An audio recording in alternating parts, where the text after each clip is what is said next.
नमस्कार दोस्तों, सोल भक्ति चैनल में आपका स्वागत है। आज हम भगवत गीता के अध्याय 1 का सार देखेंगे। भागवत गीता के ज्ञान पर असंख्य लोगों ने काम किया है। आपने कितनी ही गीताएं सुनी होंगी। अब मैं आपके सामने भागवत गीता का एक अंश प्रस्तुत कर रहा हूं। और इस गीता में विशेष व्याख्या क्या है? यदि गीता में कुछ विशेष है तो वह श्री कृष्ण है। बाकी तो हम सब तो निमित्त मात्र हैं। लेकिन मेरा विशेष प्रयास है कि आज के समय में यह ग्रंथ हमें ऐसा मार्ग दिखाए कि हम सब गीता को आसानी से समझ सकें। गीता के बारे में बहुत कुछ कहा और सुना गया है और इसे अपने जीवन में प्रयोग कर सकते हैं। शायद ही कोई धार्मिक पुस्तक होगी जिस पर इतना कुछ लिखा गया हो। गीता में ऐसा क्या खास है कि समय समय पर यह और भी महत्वपूर्ण हो जाती है और यह मार्गदर्शक भी बन रहा है।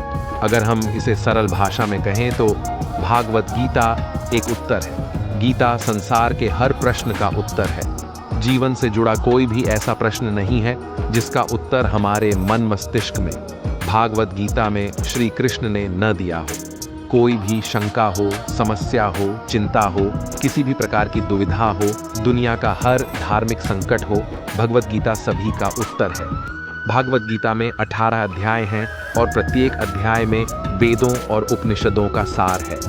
हर अध्याय, हर श्लोक में अपने आप को अर्जुन समझो, क्योंकि अर्जुन की हर शंका, हर डर, हर समस्या हमारी तरह ही एक समस्या है और श्री कृष्ण हर समस्या का समाधान बता रहे हैं। कृष्ण को केवल अर्जुन का सारथी न समझे, उन्हें अपने जीवन का सारथी भी समझे।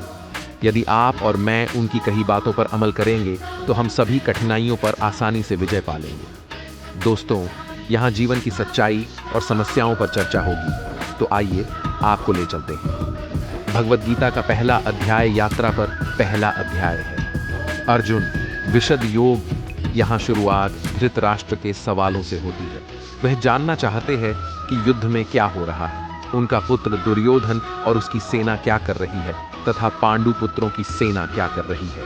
उसके बाद दोनों सेनाओं के वीरों का वर्णन और उसके बाद आता है अर्जुन का विशाल सत, यानी कि उनका दुख, उनकी समस्या, उनका धर्म संकट। आइए सुनते हैं अर्जुन विषाद योग। धृतराष्ट्र उवाच धर्म क्षेत्रे कुरुक्षेत्रे संवेता युयुत्सवः माम काह पांडवाश्चैव किम कुर्वत संजय। धृतराष्ट्र बोले, हे संजय, धर्म भूमि कुरुक्षेत्र में एकत्रित युद्ध की इच्छा वाले मेरे पांडु के पुत्रों ने क्या किया। संजय उवाच दृष्टवा तु पांडवानीकम व्यूढ़म दुर्योधनस्तदा आचार्यमुपसंगम्य राजा वचनम अब्रवीत। संजय बोले, उस समय राजा दुर्योधन ने व्यूहरचना युक्त पांडवों की सेना को देखकर और द्रोणाचार्य के पास जाकर यह वचन कहा, पश्यैतां पांडुपुत्राणामाचार्य महतीं चमूं व्यूढ़ाम द्रुपद पुत्रेण तव शिष्येण धीमता। हे आचार्य, आपके बुद्धिमान शिष्य द्रुपद पुत्र धृष्टद्युम्न के द्वारा व्यूहाकार खड़ी की हुई पांडुपुत्रों की इस बड़ी भारी सेना को देखिए। अत्र शूरा महेश्वासा भीमार्जुन समायुद्धि युयुद्धानो विराटश्च द्रुपदश्च महारथ धृष्टकेतुश्चेकितानः काशिराजश्च वीर्यवान पुरुजित कुंती भोजश्च शैब्यश्च नरपुंगव युद्धामन्युश्च विक्रांत उत्तमौजाश्च वीर्यवान सौभद्रो द्रौपदेयाश्च सर्व एव महारथा। इस सेना में बड़े बड़े धनुषों वाले तथा युद्ध में भीम और अर्जुन के समान शूरवीर सात्यकी और विराट तथा महारथी राजा द्रुपद, धृष्टकेतु और चेकितान तथा बलवान काशीराज, पुरुजित, कुंतीभोज और मनुष्यों में श्रेष्ठ शैब्य, पराक्रमी युद्धामन्यु तथा बलवान उत्तमौजा, सुभद्रा पुत्र अभिमन्यु और द्रौपदी के 5 पुत्र, ये सभी महारथी हैं। अस्माकं तु विशिष्टा ये तान्निबोध द्विजोत्तम नायका मम सैन्यस्य संझार्थम तान ब्रवीमिते। हे ब्राह्मण श्रेष्ठ, अपने पक्ष में भी जो प्रधान हैं उनको आप समझ लीजिए। आपकी जानकारी के लिए मेरी सेना के जो जो सेनापति हैं उनको बतलाता हूं। भवान भीष्मश्च कर्णश्च कृपश्च समितिंजय अश्वत्थामा विकर्णश्च सौमदत्तिस्तथैव च।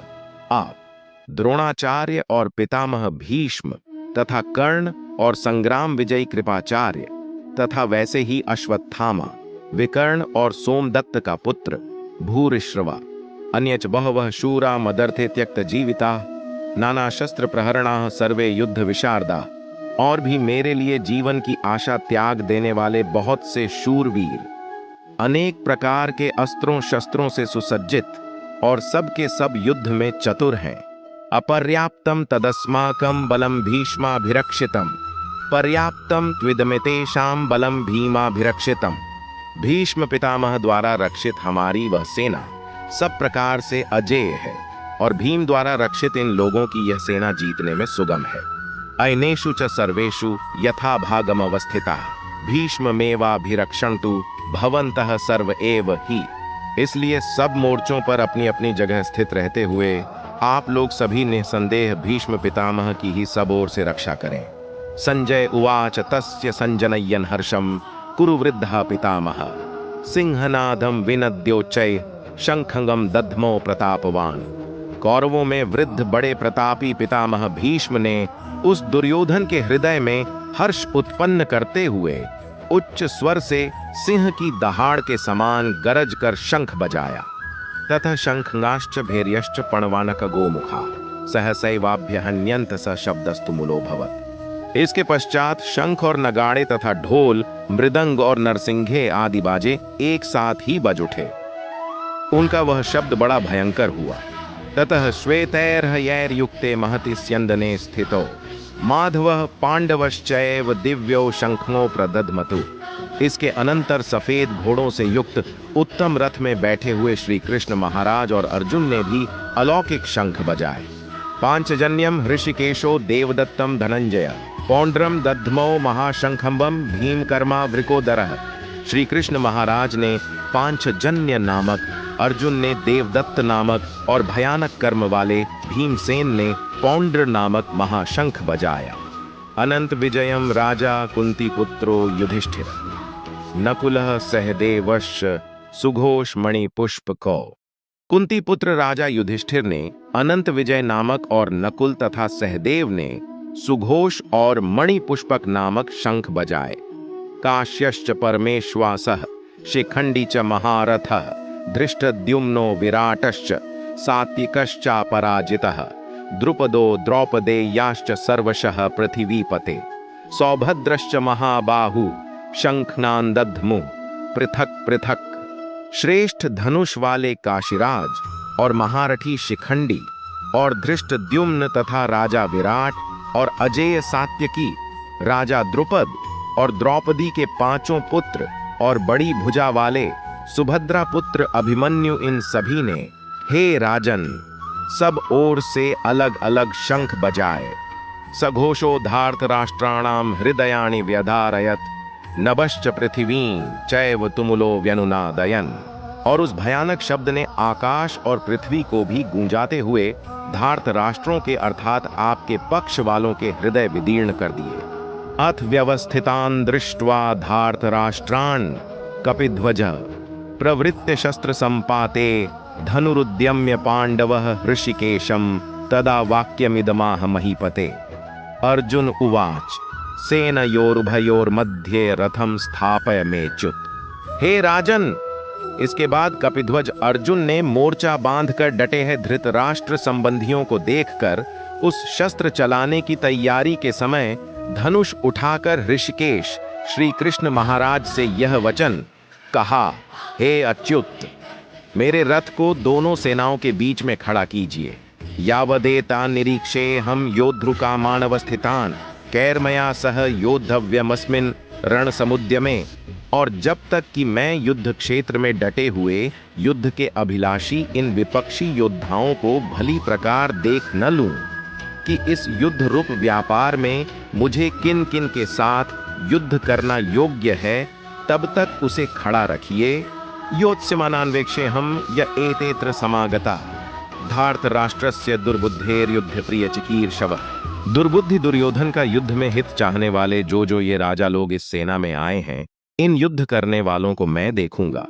एव मुक्तो ऋषिकेशो गुडाकेशेन भारत सेनयोरुभयोर मध्ये स्थापयित्वा रथोत्तमं भीष्म द्रोण प्रमुखतः सर्वेषां च महीक्षिताम् उवाच पार्थ पश्यैतान संवेतान कुरुनिति।